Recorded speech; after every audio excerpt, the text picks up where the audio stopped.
Kim Pao, bumibida sa Dubai. World class na talaga. Variety, na-feature muli ang Kim Pao. Grabe, 10 million pesos block screening in 1 week. Kim Pao fans, solid na solid. Nakakaloka.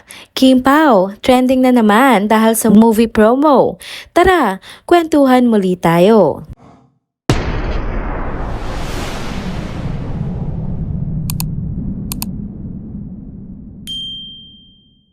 Hello mga ka-trenders! Welcome back muli sa ating channel. Kung bago pa lamang kayo dito, huwag nang kalimutang mag-like, mag-subscribe at i-hit na rin ang bell notification para lagi kayong updated sa mga balitang trending at napapanahon.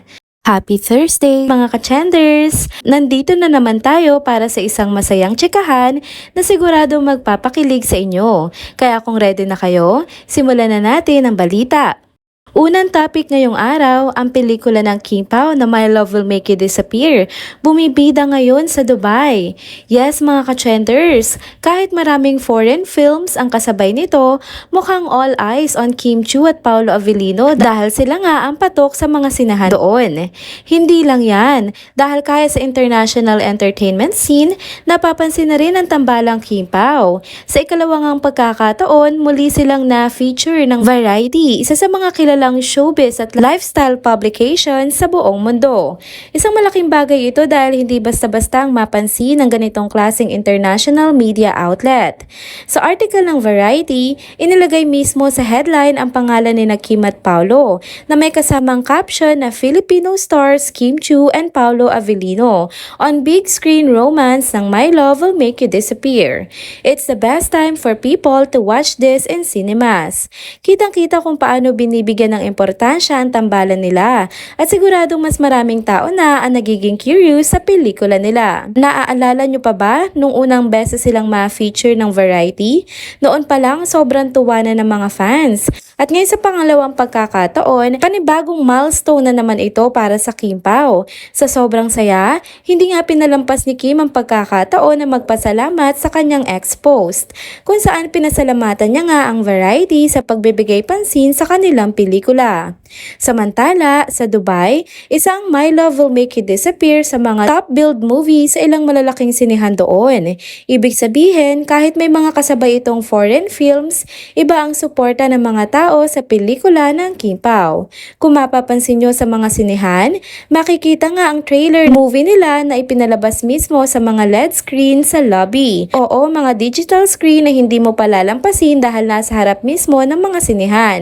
Imagine, bago ka pumasok ng sinihan, Kim Pao agad ang sasalubong sa'yo.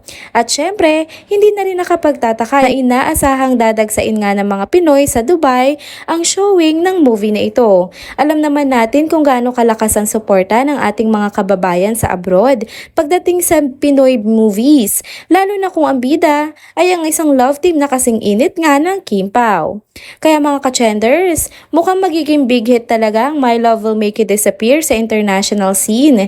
Abangan natin ang iba pang mga updates at kung paano nga tatanggapin ng mga manonood sa iba't ibang panig ng mundo ang tambalang Kim Chiu at Paolo Avellino. Next topic naman tayo mga ka-trenders, Kim Pao fans. Ready na ba kayo sa isang pasabog na balita? Kahit hindi pa nga nailalabas ang pelikulang My Love Will Make You Disappear, nag-uumapaw na agad ang suporta ng fandom. Sa sobrang pagmamahal ng Kim Pao solid kay Kim Chiu at Paolo Avellino, nagawang maghakot ang mga fans ng mahigit 1.1 million para sa block screening ng pelikula. At take note, SM North EDSA pa lang yan ha? Ayon nga sa post ng @1 Publicity PH sa X, ang halaga ng mga tickets na nakabook para sa unang 2 araw ng screening sa SM North EDSA ay umabot na sa 1.1 million peso. Ang nakakatuwa pa rito, mismong fandom ang nag-organisa at nagtulungan para matiyak na magiging matagumpay ang unang mga araw ng pelikula. Ibig sabihin, bago pa man umabot sa regular screening, siguradong may punuan na agad ng sinihan dahil nga sa lakas ng suporta ng mga fans. At hindi lang yan ha, hindi pa kasama sa bilang na ito ang iba pang block screening na gaganapin sa iba't ibang bahagi ng Metro Manila, Luzon, Visayas, Mindanao, pati na rin sa ibang bansa. Kung gaano nga kalakas ang suporta sa isang venue pa lang, malamang umabot o lumagpas pa sa 10 milyong piso ang kabuoang halaga ng block screenings sa unang linggo pa lang ng pagpapalabas. Pinasasalamatan din nga sa post ang lahat ng nag-ambag para sa milestone na ito, pati na rin ang SM Cinema North EDSA at ang BS Coordinator for Luzon at IMK0225 na tumulong para maging maayos ang booking ng mga tickets. Grabe, Kim Pao fandom, hindi lang basta suporta kundi all out pagmamahal ang ipinapakita nyo. Ilang tulog na lang at mapapanood na natin ang pelikulang matagal na nating hinihintay. Siguradong hindi lang ito basta pelikula, isa din itong big event na tatatak sa kasaysayan ng tambalang Kim Pao.